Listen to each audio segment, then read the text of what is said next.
اور دوسری شرط یہ ہے کہ یہ مجھے سر بازار بے حجاب کرے گا۔ اس کی بات پہ میرا چہرہ سرخ ہوا تھا۔ میں نے دونوں مٹھیاں بھینچی تھیں۔ میں نے اسے غضبناک نظروں سے دیکھا جو میرا کڑا امتحان لینے پہ تلی ہوئی تھی۔ سرپنچ ایمان شاہ کی بات سن کے جتنا حیران ہوتا اتنا کم تھا۔ وہ کہنے لگی مجھ پہ کوئی بھی پردہ نہیں ڈالا جائے گا۔ بتاؤ زاویار خانزادہ، کب اور کہاں مجھ سے بدلہ لوگے؟ اپنے قبیلے کے بازاروں میں یا پھر میرے قبیلے کی گلیوں میں؟ میری عزت کا تماشا سر بازار ہونا چاہیے، ہر انسان اسے دیکھے گا۔ پتہ تو چلے کہ زاویار خانزادہ نے قبیلے کی شان بچانے کے لیے اپنی مردانگی کو ثابت کیا ہے۔ میں غصے سے کھڑا ہو گیا۔ میں نے کہا اپنی بکواس بند کرو، اس سے آگے کچھ بھی کہا تو یاد رکھنا میں چھوڑوں گا نہیں تمہیں۔ اس سے پہلے کہ بات کچھ بگڑ جاتی، شہباز لالا نے کہا کہ نہیں، قبیلے کی لڑکی ہی ہمارے قبیلے میں آئے گی۔ ایمان شاہ کہنے لگی قبیلے کی لڑکی کے طور پہ میں آؤں گی۔ جب میں آپ کے قبیلے کی لڑکی کی خاطر خود کو پیش کر رہی ہوں تو پھر آپ کے بھائی کو اعتراض کیوں ہے؟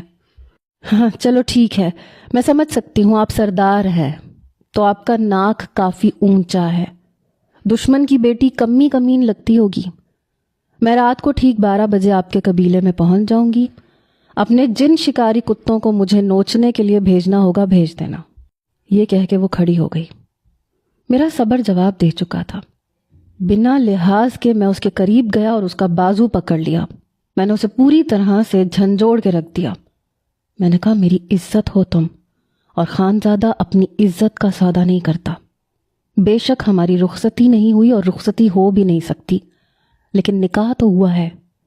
تمہیں کوئی میلی آنکھ سے دیکھے گا بھی تو میں اس کو جان سے مار دوں گا۔ اپنا نام مت لو، اپنے قبیلے کی کسی اور لڑکی کو پیش کرو، کیونکہ میرے نکاح میں ہوتے ہوئے تم خانزادہ خاندان کی عزت ہو۔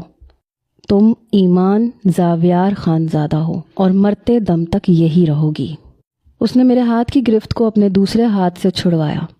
کہنے لگی دور ہٹ کے بات کرو، حق جمانے کی ضرورت نہیں ہے تمہیں۔ تمہاری ذاتی لڑائی نہیں ہے، بات قبیلوں کی لڑائی کی ہے۔ مجھ سے سردار زاویار بن کے بات کرو۔